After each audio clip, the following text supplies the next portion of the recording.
жолдасым сүйінсі жақсы хабарым бар. Бәрі келді. Қандай хабарың бар?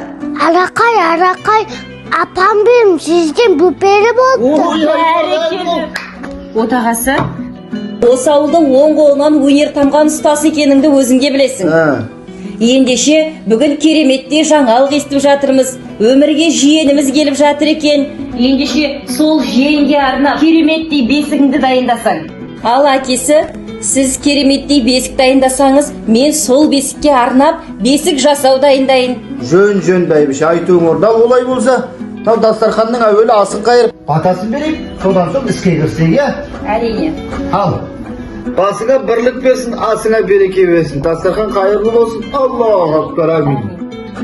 Балам, міне, мынау бесіктің ең алғашқы бөлігінің бірі бөгенді мен жасап болдым. Енді бұл бөгенді әрлендіру үшін үстіне ою өрнектер салуымыз керек. Бұл қазақтың ұлттық оюы қошқар мүйіз. Білесің ғой? Осы қошқар мүйіз оюының үлгісін мен дайындап қойдым. Енді сен соның үстінен бастырып, осы бөгенге сал, содан соң мен оны бояп әдемілеймін. Жарай ма балам? Мақұл әке.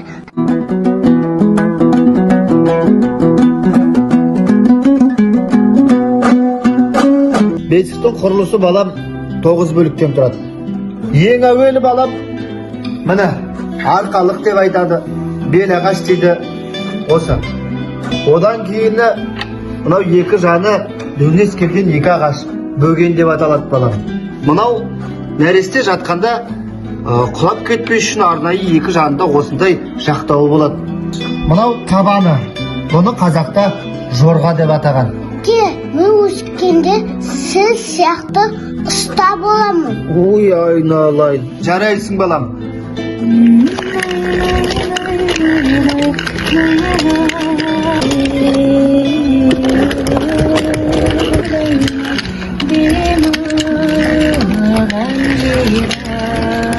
Ал отағасы төсегімен жастығына құс мамығын салып, көрпесін, жаялығын, тартпа бауын, бесік жапқышына дейін әзірлеп қойдым.